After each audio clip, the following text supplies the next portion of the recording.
texto de hoje eu gostaria que você lesse comigo mais uma vez a carta aos Efésios, capítulo 4, versículo 32. Todos numa só voz, vamos lá. Antes, sedes uns para com os outros benignos, misericordiosos, perdoando-vos uns aos outros, como também Deus vos perdoou em Cristo. Você percebe que começa com antes, ele está apontando para os versículos que vieram atrás.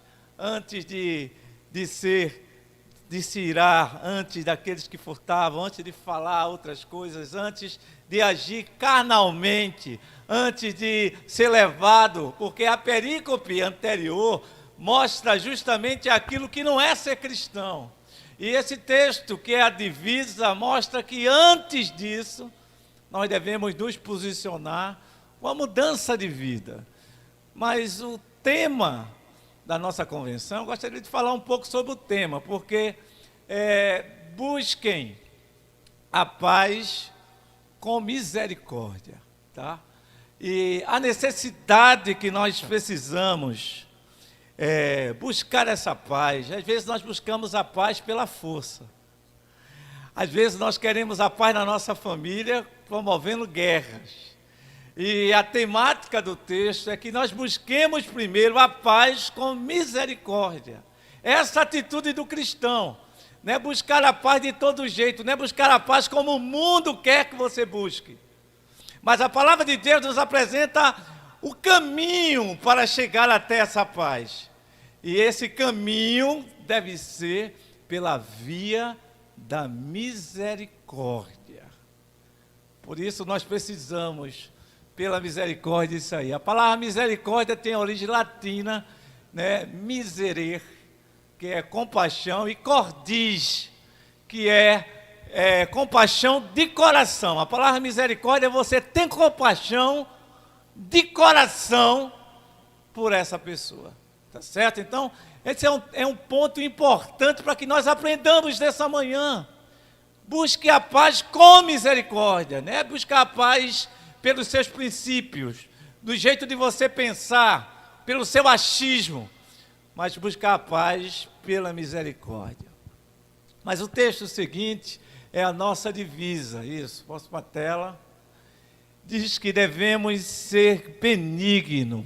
E a palavra do grego, benigno, é chesto, que traz para nós algo muito importante.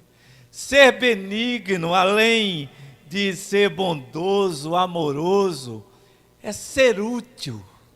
E eu gostaria que a gente ficasse nesse ponto de ser útil. Você é útil para quem? Olhe para esse irmão, você é útil para esse irmão que está perto de você?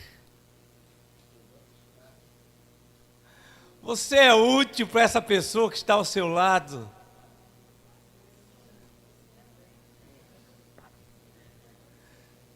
Ser útil para alguém. Esse é o desafio dessa manhã. E ser útil para alguém é cansativo. Você sabia disso? Cansa ser útil.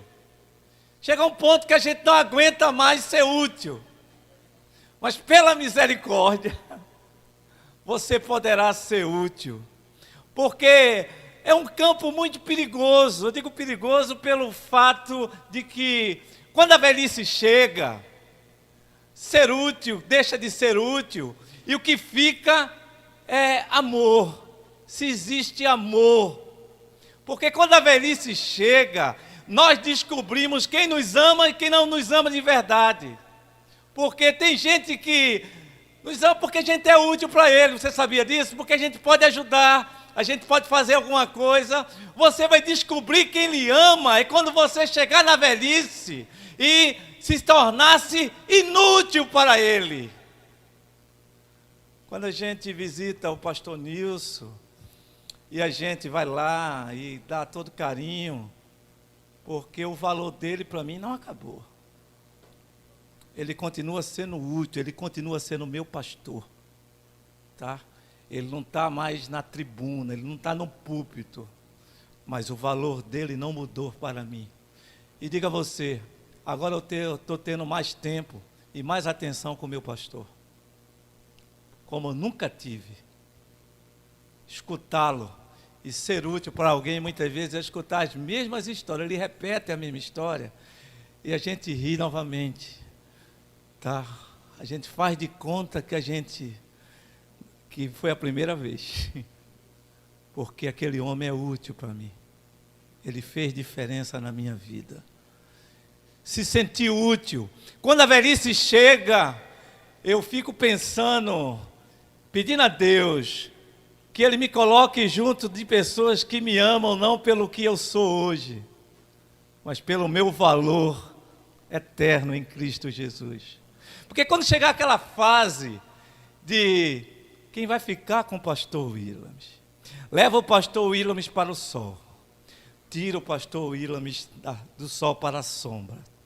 Quem vai dar plantão hoje? É nessas horas que a gente vai saber quem nos ama, quem de fato é útil para as nossas vidas. E a velhice, quando chega, ela traz para nós aquilo que muitas vezes nós não encontramos nos hospitais, nos presídios, porque as pessoas perderam o valor para aquelas pessoas, estão abandonadas.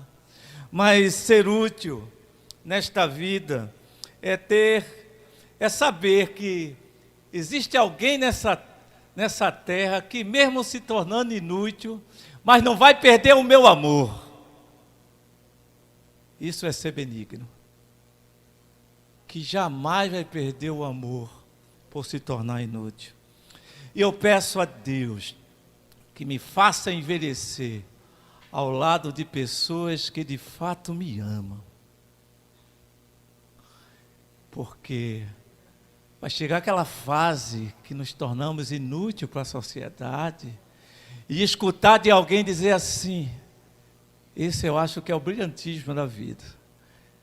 Você não vale nada, mas eu te amo assim mesmo. Aí é o momento sublime do verdadeiro valor. Mas o desafio hoje, feliz é aqueles que chegam à velhice e podem ouvir: eu cuido de você, eu quero ser útil para você e para a sua vida, eu me importo com você. E ser benigno, irmãos, é isso, é se importar não pelo valor financeiro, não pelo valor momentâneo, mas pelo legado que a pessoa deixou, por toda a sua história, por toda a sua vida. Eu estava lembrando do presidente George Bush, o pai, o primeiro. Ele disse que quando ele deixou de ser presidente, irmão Tadeu, foi que ele descobriu que ele não sabia jogar golfe, porque ele ganhava de todo mundo, ganhava sempre. Depois que ele perdeu a presidência, ele descobriu que ele não jogava nada. Ele passou a ser inútil e a turma facilitava para ele. Outro presidente, Fernando Collor de Mello, ele conta no seu livro, a sua biografia, que no dia que ele foi impeachmentado e ele saiu ali para casa, e ele disse que subiu no helicóptero e ele já tinha sido impeachmentado. E aí ele disse assim para o rapaz, o piloto: olha, dá pelo menos para você dar uma volta na alvorada, só para eu me despedir. Aí o piloto olha para ele e diz assim: eu sinto muito, o senhor não é mais presidente. Esse sinto muito, o senhor não tem mais valor. Mas para quem é que tem valor para você? A palavra de Deus diz que nós devemos ser benignos, útil, e continuar sendo útil para a vida das pessoas. E você é útil para quem? Para quem você tem sido útil? Interessante que esses degraus que nós vamos subir nessa manhã, e o desafio é caminhar com Cristo, diz que o segundo degrau é sedes misericordiosos. O segundo ponto é ser misericordioso, compassivo, a palavra misericórdia, eupraxenos, é sentir. Interessante que esse texto, Hipócrates, quando ele fala de ser misericordioso, é aquele que sente dores intestinais por alguém. E tem o intestino sadio. É atender o chamado de Deus. Ser misericordioso é atender o chamado do amor, do Senhor. E quando a gente atende esse chamado, a gente se aproxima de Deus. E a cada dia a gente cresce mais, você entende?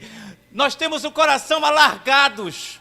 Quando nós somos misericordiosos com alguém, nós entramos na sintonia com Deus, porque Deus foi misericordioso conosco.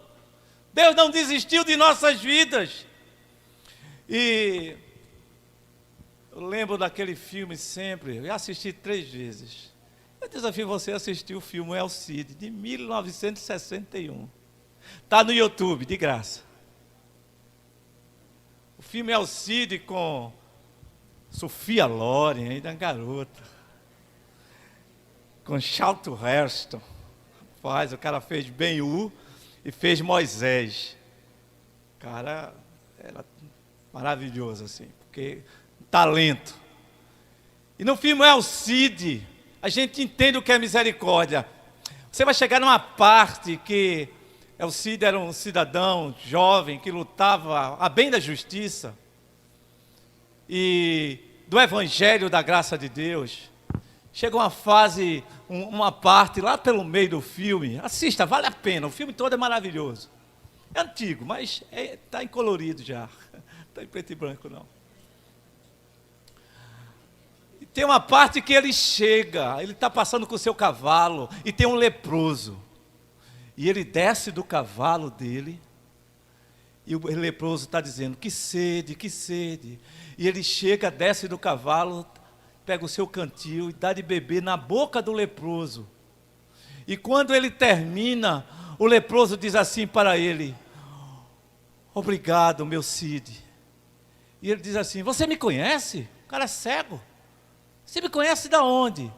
E o leproso diz assim para ele, só um homem em todo o planeta desceria do seu cavalo para dar água do seu cantil a um leproso. Só tu, meu Cid. Só um homem naquela terra teria misericórdia de alguém que não vale nada à sociedade. Ser misericordioso não é ser misericordioso apenas com aqueles que a gente gosta, é com quem a gente não conhece. Atividade da ação social, de entregar o alimento, de a gente fazer amigos com pessoas indigentes. Essa semana teve uma senhora que ela estava em perturbação, no culto da intercessão, as irmãs acolheram ela na intercessão. A gente vê a importância da igreja aberta, hein? Como é importante a igreja aberta. E as irmãs acolheram ela, deram atenção, e ela começou a falar, ela estava, na verdade, variando com alguns assuntos, e aqui a gente deu um pouco de alimento, as irmãs deram um trocado, ela disse assim, eu posso morar aqui? Ela chegou para um lugar maravilhoso. O que é que eu faço para morar aqui? Porque recebeu carinho, recebeu misericórdia da parte dos irmãos da igreja. Irmão, ser misericordioso é levar os fardos daqueles que precisam. Abre-se parênteses, levar fardo não é carregar o irmão o tempo todo, tá? Tem gente que quer ser carregado o tempo todo. Não. Mas levar os fardos é você dividir o peso. Dizer assim, vamos dividir esse peso, vamos trabalhar juntos. Né? E você ajudar essa pessoa a avançar. Porque não foi isso que Jesus fez conosco, irmãos. Usou de misericórdia para conosco. Nós éramos leprosos e Jesus, através da graça de Deus, nos deu de beber da água da vida e nos fez nova criatura. E muitas vezes, irmãos, a atitude de misericórdia parece que passa distante de nós. Nós não agimos com misericórdia com as pessoas. Sedes benignos, misericordiosos. Eu gostei dessa foto porque é alguém que está levantando alguém. Ser misericordioso é isso.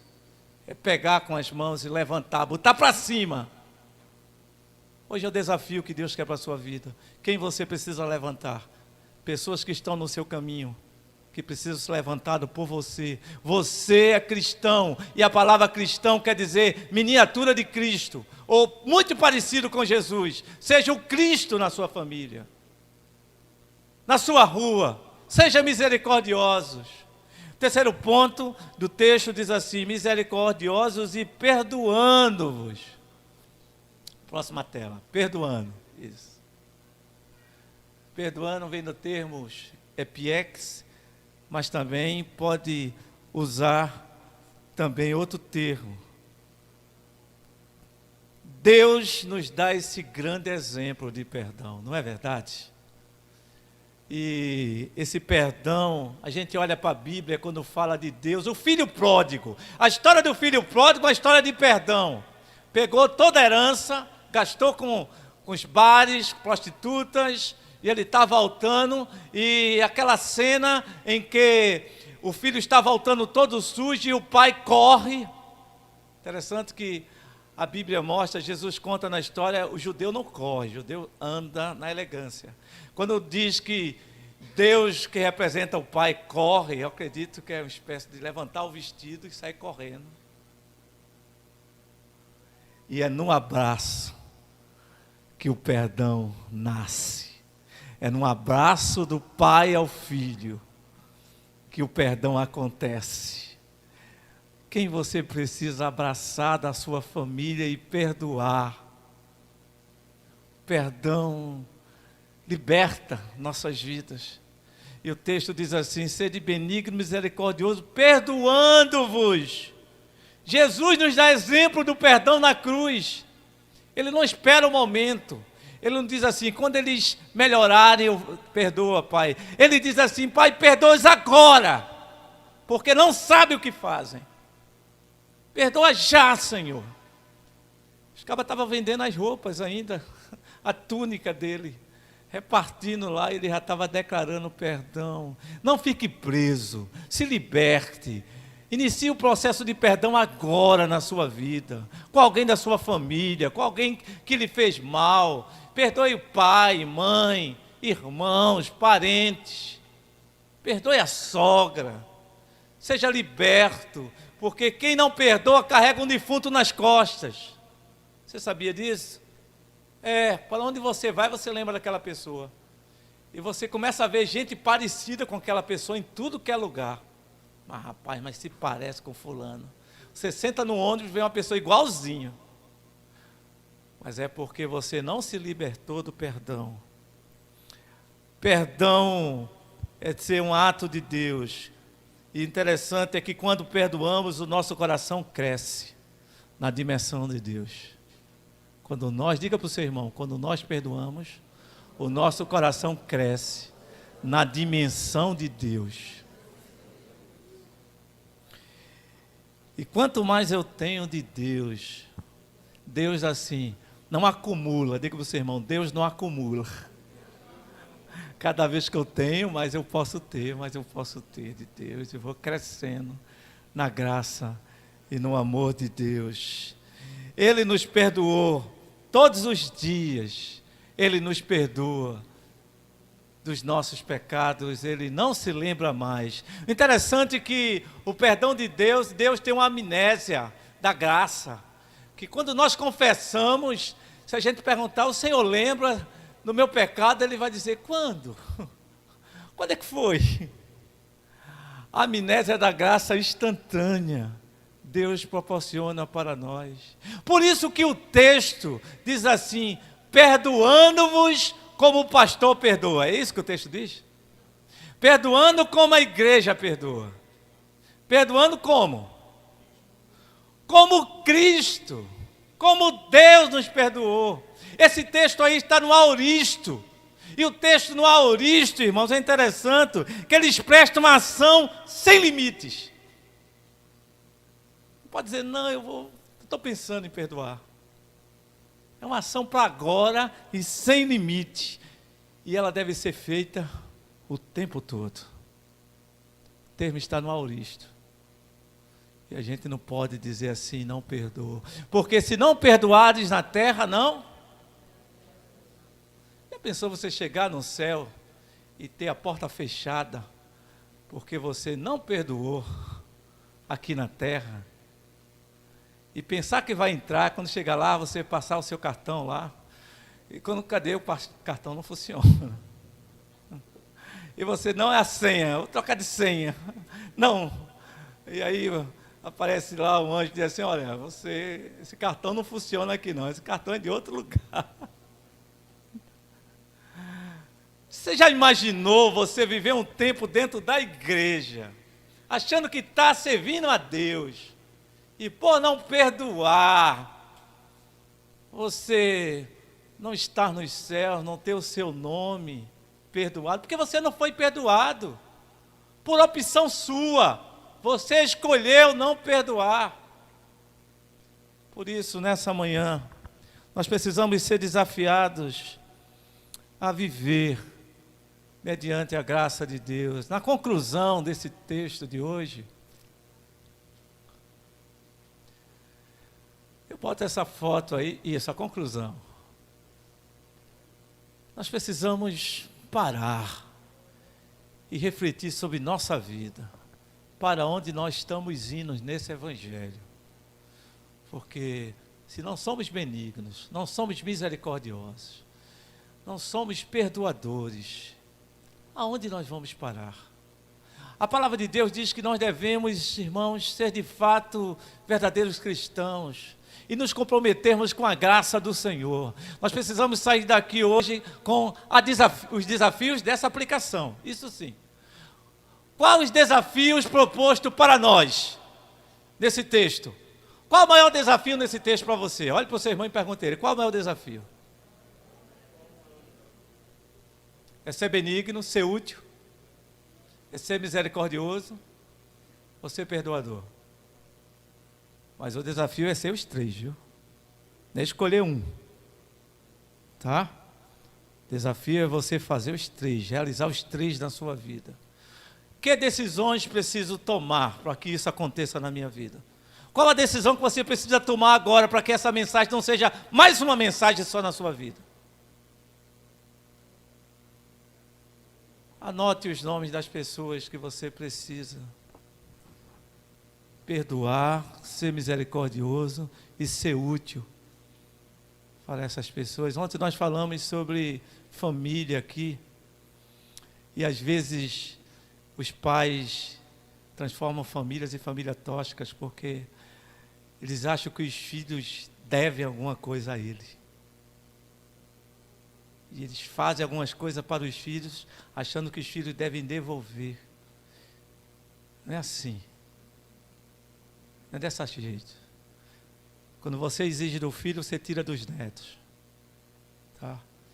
Os filhos devem fazer pelos filhos, como seus pais fez para você. Se voltar retorno, maravilha. Você não pode exigir. E uma família tóxica é uma família que não há perdão, não há misericórdia, porque o pai quer ser filho. Ele quer ser cuidado o tempo todo, carregado por todo mundo. Quem que vai fazer almoço para mim? Quem vai dar banho? Quem não sei o quê? A mãe quer ser filha. Ou a mãe quer ser pai. Eita, aí é complicado. A família desajustada, em que o filho quer ser pai. Essas famílias tóxicas não têm misericórdia, não têm perdão nelas. Não tem bondade, não tem amor. E uma das coisas mais tristes que leva para adoecimento, se chama herança, porque o cara não fez nada para receber, nada. Vai receber dinheiro, e aquela história, pais ricos, filhos gastões, netos pobres. Porque a toxina entrou. Quando me perguntaram o que é que o senhor vai deixar para o seu filho, eu digo, eu já estou fazendo, estou dando estudo, estou dando educação bíblica. É o melhor legado que eu posso deixar para o meu filho. Dinheiro para dar em confusão, dá até em morte, irmão. Vai para o juiz lá, o cara tem que dividir. Eram amigos até o pai morrer. Morreu, viraram inimigos. Virou maldição. Deixa de ter misericórdia, benignidade. Se você puder deixar, deixe. Não carregue isso como Deus mandou. A Bíblia não diz isso, que você tem a obrigação de deixar a herança. É tanto que Deus trata a herança de um jeito tão diferente, né? Filho pródigo, por exemplo. O filho desejou a morte do pai. Ó, dá a minha herança. E tá, vai-te embora, vai. Porque não é aquela visão que nós temos. Mas muitas vezes nós adoecemos nossas famílias. Mas quando não agimos com misericórdia, filho tem que ocupar o lugar de filho, tem que estudar, tirar boas notas, tá? Também você não pode achar que ele queira ser um CDF, porque ele tem o seu DNA. Você tirava 10 em tudo? Você era bom em física e matemática, tirado a Érica e Douglas aqui? Tirava 10 em física, matemática e química? Como é que você quer exigir desse menino que veio do seu DNA ser bom em tudo? Ele tem que dar só... Érico, pode... Esses caras aí são demais, irmão. Esses caras fazem... Calcula a hipotenusa aqui na cabeça, assim. Tangente... É assim. Mas nós precisamos, irmãos, entender que nossos filhos não são assim. E às vezes nós exigimos daquilo que nós não fomos. O camarada gazeava a aula. É gazeava a aula ainda? Eu sou dessa época. Camarada não ia para a escola, vivia namorando, não sei o que, aprontava, tirava nota baixa. Agora o menino tem que tirar 10. Aí fica exigindo do menino coisas que você nunca foi, tenha vergonha de você. Se você foi fraco, saiba, tem seu DNA, seja benigno, misericordioso, perdoe. E não é porque você é doutor que ele vai ser doutor, ele é diferente. Às vezes nós queremos que nossos filhos sejam, na verdade, um acesso nosso, uma transferência nossa. Porque eu fui médico, meu filho tem que ser médico. Porque eu fui doutor, advogado, meu filho tem que ser advogado. É diferente de você, a história é outra, o mundo é outro. Né? Antigamente a gente se preocupava muito com outras coisas, hoje em dia são outras preocupações, tá certo? E nós precisamos compreender que a nossa benignidade começa em casa. Filhos, vocês precisam ser úteis para os seus pais, enquanto eles estão vivos, tá? Que depois que morrer não adianta mandar a coroa de flores, tá?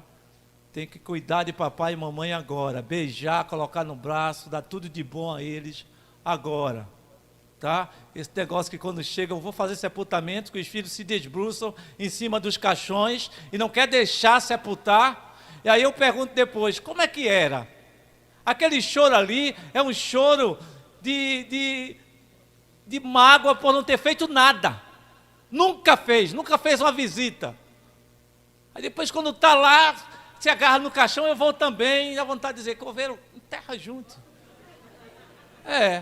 Pelo menos toma uma atitude boa. Porque nunca fez nada na vida, nunca foi misericordioso, nunca foi benigno com o pai. O pai pagou. Se calcular o que os pais fazem pelos filhos, é uma coisa ingrata, irmão. Porque é uma coisa, tá certo? Foi calculado desde o nascimento até a universidade e deu mais de R$1 milhão. De fralda, vacinação, deu nome. Fez tudo, levou para a escola. Passou noite de sono. Quebrou a cabeça fazendo aquelas questões de matemática. Tem cada questão que os professores botam, né? Para cá, tarefa de casa, não sabe o pai que está em casa lá, é bronca para a gente. Tarefa de casa, meu Deus, o menino vem, eu nem lembro mais disso, eu nem lembro quando eu passei por isso. Aí tem que sentar lá, tem que recapitular, é difícil, mas aí o camarada casa, vai embora, arruma uma menina bonita, vai-se embora, aí esse é ingrato, não dá nem as caras, né?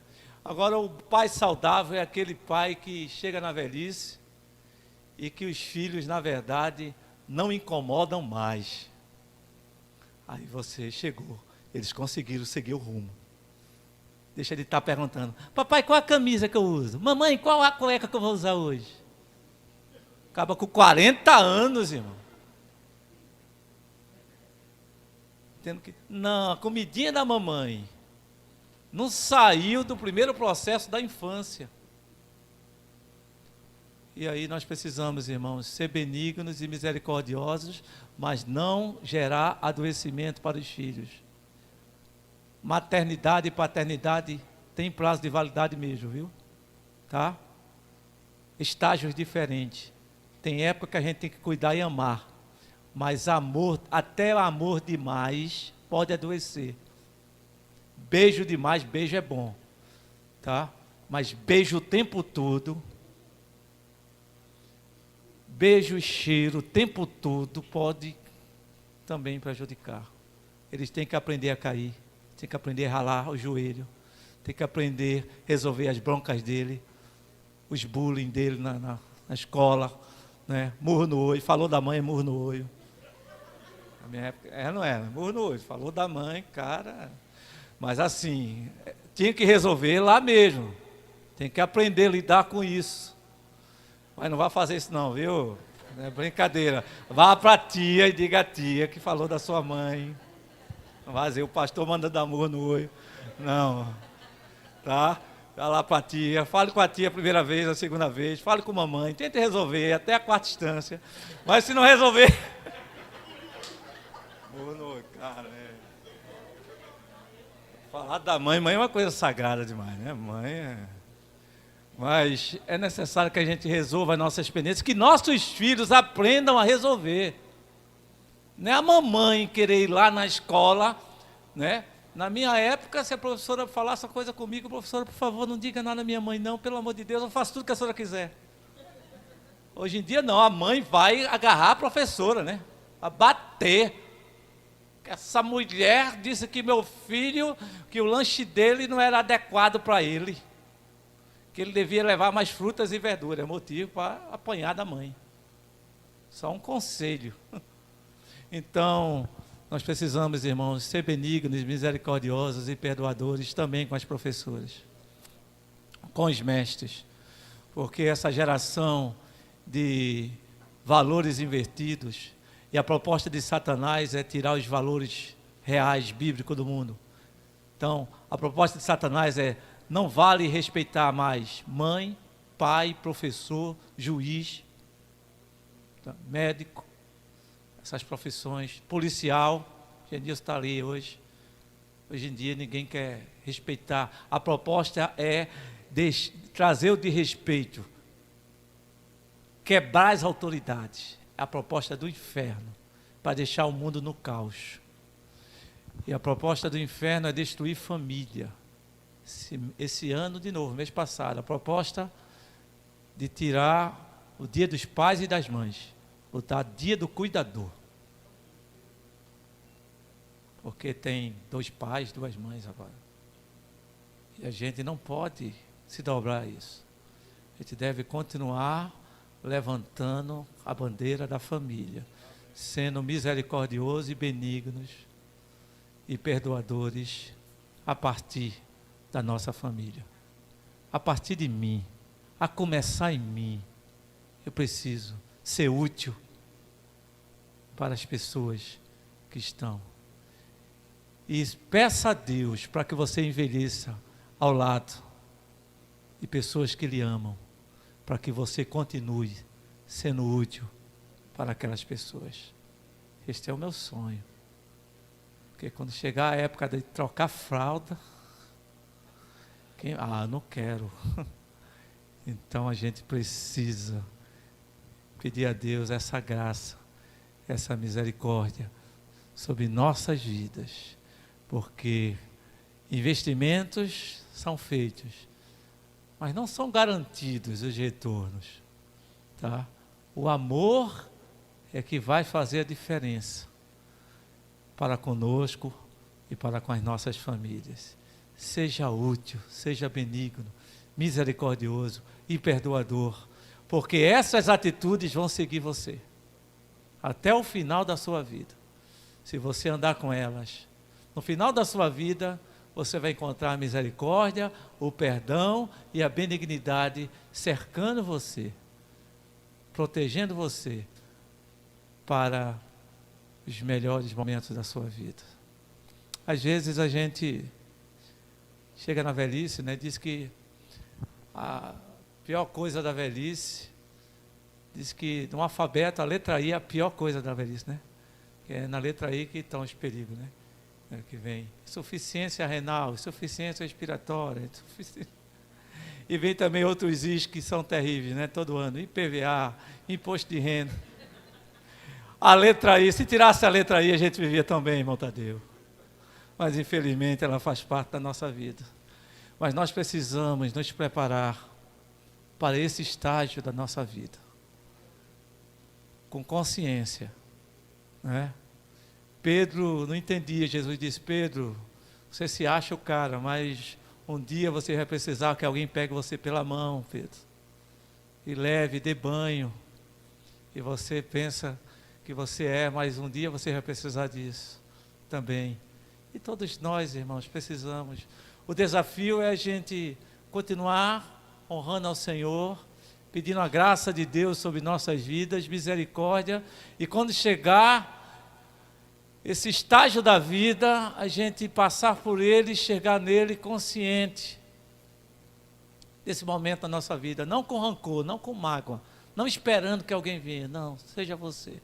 Eu estava fazendo um dia um sepultamento, e aí eu conversando, tinha uma vovozinha de 90 e tantos anos, e eu disse assim para ela: poxa, a senhora cabecinha branca, 96 anos, parabéns. Ela ficou com raiva. Ela disse: parabéns o quê? Eu enterrei minha família todinha, estou sozinho nessa terra, o senhor diz parabéns? Eu disse: calma, vovô, calma, porque não é fácil também chegar na velhice, né? Todo mundo foi embora, você ficou só. Aí, meu amigo, é difícil demais. Então, que Deus nos dê combustível espiritual. E não se envergonhe dos seus cabelos brancos. Cabelo branco agora é moda, tá certo? Então agora está descolorindo, para viver esse charme agora, né? Tem ali, camarada aí, elegância. E viva o tempo de Deus, na graça do Senhor. Face a face a ti, eu quero ver-te, meu Senhor, e conhecer o que habita em mim. Irmãos, andar com Cristo é conhecer esse amor, face a face, é ser misericordioso, é ser benigno, é ser perdoador. E se você continuar agindo assim, essas atitudes, sentimentos estarão com você em todo o tempo da sua vida. E você será mais você, porque você será Cristo na terra. Nós vamos encerrar orando por uma das mães da igreja, orando pela vida da irmã Dulce. A irmã Dulce está internada, mas a notícia é boa. Talvez essa semana ela seja destubada. Amém? Deus tem sido fiel, né? Embora a situação no estado de Pernambuco, na saúde, precisa de intervenções, mas Deus coloca as pessoas certas, na hora certa, com autoridade, né? Foi necessário, irmão Tadeu, usar da autoridade lá e recorrer para que uma mãe pudesse ter o direito de uma UTI. Veja só, que país é esse, né? Nós precisamos, irmãos, clamar pela situação de falta de misericórdia, irmãos. Sabe por quê? Irmãos, eu trabalho ali entre o HR e o EMOP o tempo todo. O mesmo câncer que Ana Maria Braga teve, que Jenny Kine teve, estão vivos hoje porque tem dinheiro. Eu não consigo ver um escapar, irmão, lá no EMOP, no HR, o mesmo câncer. Não recebe a mesma medicação, a mesma atenção, não recebe o mesmo cuidado. Esse é um Brasil que precisa compreender a misericórdia, a graça de Deus, ser útil para os pacientes. E cair na mão de médicos, irmãos, que simplesmente tratam você como mais um número. Enfermaria, eles também já estão no limite, porque já não tem condições também. Mas o Estado era para prover isso, irmãos. E nós moramos em um país que não provê, infelizmente, saúde ao nível ideal para a pessoa que precisa ser internada. Vamos estar orando pela vida da irmã Dulce nesse momento. Feche seus olhos, coloque a sua prece agora, a sua oração diante do Senhor por essa mãe. Pai, em nome de Jesus, nós bem sabemos que é o Senhor que tem cuidado da irmã Dulce, Senhor. É o Senhor que tem estado lá com ela, usando os médicos como ferramentas. Obrigado pela tua intervenção, Senhor. Obrigado porque o Senhor colocou a vida de um homem para fazer a diferença. Obrigado pela vida do irmão Tadeu, irmã Neide, porque a irmã Dulce é útil para ela, Senhor, para eles e para nós. Por isso, Senhor, nós te agradecemos, porque o Senhor nos dá capacidade para fazer a diferença nos momentos certos. Nós precisamos de homens e mulheres assim, irmãos. Ó Senhor, capacita teus filhos e filhas para usarem da autoridade no momento certo, para agir de misericórdia com outros, porque o mundo é mau, Senhor. O inimigo das nossas almas quer a morte, é o príncipe das trevas. Mas nós te agradecemos pelo teu poder e graça, Senhor. Obrigado porque o Senhor tem cuidado e tem feito a tua vontade na vida dela. E nós apresentamos e te pedimos, Senhor, sejas o Jeová Rafa, o Deus da cura, o Deus misericordioso, o Deus benigno, o Deus que nos ama, o Deus que é Pai, que não se ausenta, que está presente nos piores e nos melhores momentos das nossas vidas. Ó Deus, usa aqueles médicos, corpo de enfermagem, todos que estão ali, abençoando a vida da tua filha, que eles sejam agraciados também com a tua bênção, Senhor. E muito obrigado pela recuperação, pela saúde da tua filha. Nos leve também, Senhor, em paz para nossos lares, com compromisso de sermos úteis, benignos, misericordiosos e também perdoadores nessa caminhada do Evangelho e da graça do Senhor, para que o mundo veja a diferença daqueles que te servem e daqueles que não te servem, Senhor. E que a partir da nossa família, Senhor, um fecho de luz nasça a partir de nós, para fazer a diferença em nossa casa. Nós te agradecemos e te oramos, em nome de Jesus, para a glória de Jesus. Amém e amém.